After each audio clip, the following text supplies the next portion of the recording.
Hi guys, welcome back to my channel. இன்னைக்கு செஸ்ஸோட basics part 2 தான் பார்க்க போகிறோம். இதில் நம்ம ஒரு ஸ்கோர் ஷீட் எப்படி எழுதுறதுன்னு பார்க்கலாம்.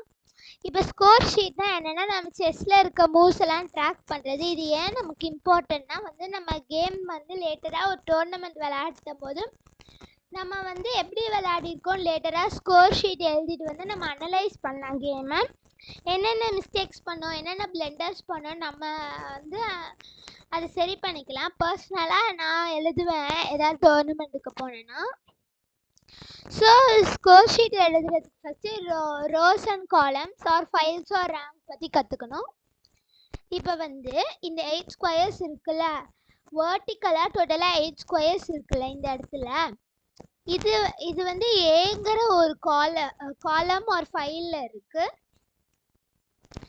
அதே மாதிரி இந்த இடத்துல பீன்னு ஒரு 8 ஸ்கொயர்ஸ் இருக்குல்ல, இதை நம்ம பீன்னு சொல்லலாம். அண்ட் இது சி, இந்த 8 ஸ்கொயர்ஸும் சி பேஸ் பண்ணி, இது டி, இது இ, இது எஃப், இது ஜி, இது ஹெச். இப்போ இந்த இடத்துல இருக்கிறத நம்ம என்னன்னு சொல்லுவோம்னா, இந்த நம்பர்ஸ்லாம் இருக்குல்ல, இதை நம்ம ரேங்க்ஸ் ஆர் ரோஸ்ன்னு சொல்லுவோம். இது எனக்கு பர்சனலாக ரொம்ப கன்ஃபியூஸ் ஆகும். நான் எப்படி ஞாபகம் வச்சுக்கிட்டேன்னா, இப்போ நம்ம ஸ்கூலில் ரேங்க் கொடுப்பாங்களே, first rank, second rank, third rank. So ரேங்க்னா நம்பர்ஸ்னு ஞாபகம் வச்சுக்கலாம். இப்போ நம்ம கூகுள் டிரைவ்லலாம் ஏதாவது ஃபைல் க்ரியேட் பண்ணோன்னா, நான்லாம் பர்சனலாக ஏபிசிடின்னு அந்த மாதிரி தான் ஃபைல் நேம் வைப்பேன். ஸோ ஃபைலை ஞாபகம் வச்சுக்கலாம். இதை நான் அந்த மாதிரி தான் ஞாபகம் வச்சுக்கிறேன். ஸோ இப்போ இந்த 8 ஸ்கொயர் ஃபுல்லாக 8th ரேங்க்கில் இருக்குது, இந்த 8 ஸ்கொயர் ஃபுல்லாக 7th ரேங்க்கில் இருக்குது. அந்த மாதிரி ஃபஸ்ட்டு ரேங்க் வரைக்கும் இருக்குது. இப்போ எல்லா இடத்துலையும் நம்ம குவீனு, பிஷப்பு, கிங்குன்னு எழுதணுன்னா நமக்கு ரொம்ப கஷ்டமாக இருக்கும். ஸோ அதனால நம்ம சில சிம்பிள்ஸ்லாம் யூஸ் பண்ணுவோம். அந்த சிம்பிள்ஸ்லாம் பார்க்கலாம். இப்போ குவீனுக்கு கிங்குக்கு நம்ம கேன்னு யூஸ் பண்ணுவோம். நான் இதை எழுதிட்டு உங்களுக்கு வீடியோ ஆன். ஸோ கிங்குக்கு கேங்கிற சிம்பிள் யூஸ் பண்ணுவோம். குவீனுக்கு கியூங்கிற சிம்பிள். மோஸ்ட் ஆஃப் த பீசஸ்க்கு ஃபர்ஸ்ட் லெட்டர் தான் யூஸ் பண்ணுவோம், எக்ஸப்ட் நைட் அண்ட் பான். இப்போ கிங்கும் கேல தான் ஸ்டார்ட் பண்ணுறாங்க, நைட்டும் கேல தான் ஸ்டார்ட் பண்ணுறாங்க.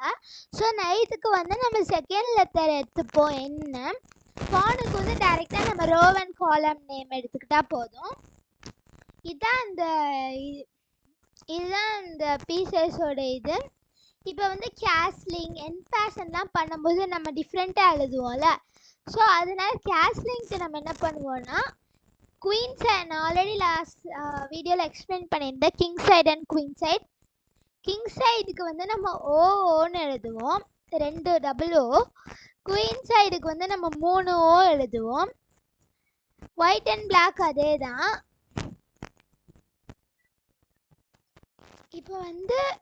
இப்போ குவீன் C5ல இருக்குன்னா, சாரி C6ல இருக்குன்னா, இதை நம்ம எப்படி இது பண்ணுவோம்னா, குவீன் C6 நம்ம ஸ்கோர் ஷீட்டில் எழுதுவோம்.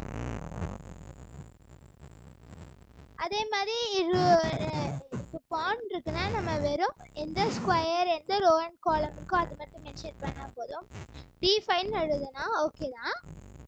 அடுத்து இப்போ பான் ப்ரமோஷனுக்கு என்ன பண்ணுவோம்னா, இப்போ ஒரு பான் ஒயிட் பான்னா 8th ரேங்க்ல தான், பிளாக் பான்னா ஃபர்ஸ்ட் ரேங்க் தான். ஸோ நான் ஒயிட் பானுக்கு சும்மா சொல்கிறேன்.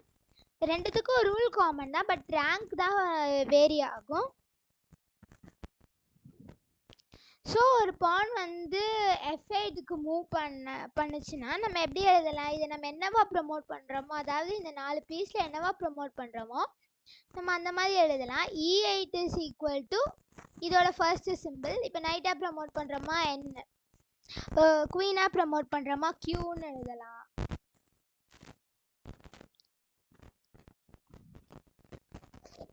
அடுத்து நம்ம செஸ்ஸோட டாக்டிக்ஸ் கொஞ்சம் பார்க்க போகிறோம். அதாவது பின்ஸ், கீவர் அந்த மாதிரி தான். பின்னுனா என்னன்னா, இப்போ நம்ம ஸ்கூல்லலாம் சாஃப்ட் போர்டு இருக்கோம், அதில் நம்ம ஆக்டிவிட்டீஸ்லாம் பின் பண்ணுவோம்ல, அதே மாதிரி செஸ்ஸில் ஒரு பீஸை பின் பண்ணுறது தான் பின்னு. இப்போ என்னன்னா ஒன்று கிங் இல்லைன்னா ஒரு வேல்யூபிள் பீஸ் வந்து இந்த பின்டு பீஸ் பின்னாடி இருக்கு. ஸோ இந்த பீஸை நம்ம மூவ் பண்ணோன்னா ஒன்று டிஸ்கவர் அட்டாக் இல்லைன்னா அந்த பீஸை வந்து கேப்சர் பண்ணுவாங்க அவங்க. இதோட இங்கிலீஷ் டெஃபினிஷன் நான் சொல்கிறேன்.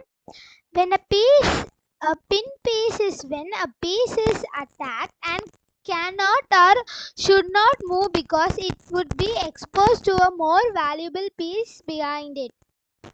So இதான் ஒரு இங்கிலீஷ் டெஃபினேஷன். டோட்டலாக 2 டைப்ஸ் ஆஃப் பின் இருக்குது, absolute pin and relative pin. absolute பின்னா இது ஒரு எக்ஸாம்பிள். இப்போ இந்த இடத்துல வந்து குவீன் இருக்குது. இப்போ இந்த இடத்துல நம்ம குவீனை மூவ் பண்ண முடியாது, ஏன்னா கிங்குக்கு செக் வந்துடும், லீகலாக மூவ் பண்ண முடியாது.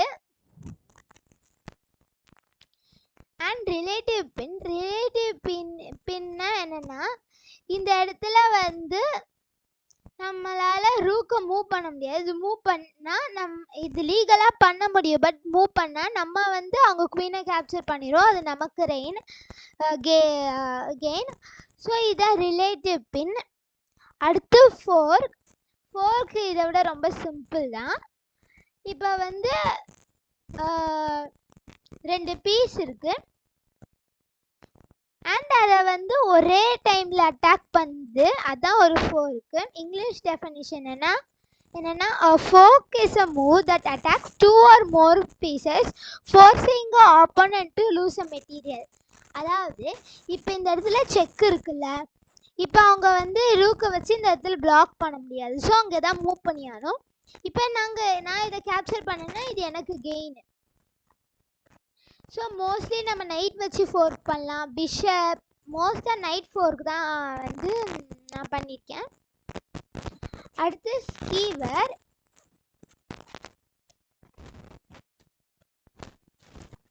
ஸ்கீவர் வந்து சிமிலர் டு பின்னு, பட் ஆனால் ஆப்போசிட் வே. இப்போ வந்து இந்த இடத்துல ஒரு வேல்யூபிள் பீஸ் இருக்குது அண்ட் இந்த இடத்துல ஒரு வீக்கர் பீஸ் இருக்குது.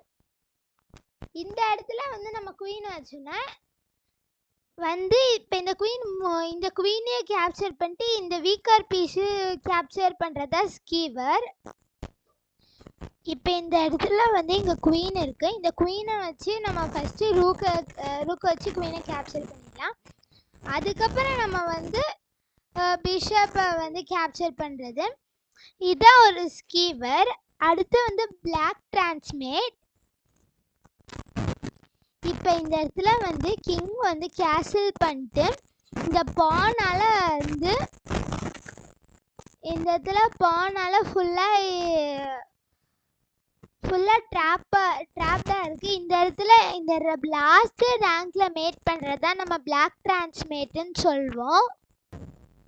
இப்போ இந்த இடத்துல வந்து இங்கே ரூக் ஹெட் வச்சோன்னா மேட், கிங்குக்கு எதுவும் லீகலாக ஸ்கொயர்ஸ் இல்லை, அதான் நம்ம கேசல் பண்ண பேர். ஒரு மூவ் இந்த பான் எந்த சைட் பண்ணுறோமோ அந்த பான் வந்து ஏ ஆர் ஹெச், அதில் வந்து ஒரு ஸ்டெப் மூவ் பண்ணிக்கலாம். ஸோ நமக்கு வந்து லீகலாக நம்ம மூவ் பண்ணிக்கலாம். அதே மாதிரி லேடர் செக்மேட்டுன்னு இருக்குது. இப்போ வந்து கிங் இருக்குது, ஆப்போனன்ட் கிட்ட 2 ரூக் இருக்குது. அப்படின்னா அவங்க என்ன செய்வாங்கன்னா, இப்போ கிங் வந்து 6th ரோவில் இருக்குது, அடுத்தவங்க இங்கே செக் வைப்பாங்க. இப்போ இந்த இடத்துல அவங்களால 5th ரேங்க்குக்கு மூவ் பண்ண முடியாது, 6th ரேங்க்குக்கும் மூவ் பண்ண முடியாது, ஸோ அவங்க 7th தான் போயானோம். அடுத்து திருப்பியும் நம்ம வந்து D7 திருப்பியும் மேலே போனோன்னா அவங்களும் மூவ் பண்ணுவாங்க. இப்போ கடைசியாக B8க்கு மூவ் பண்ணிட்டாங்க.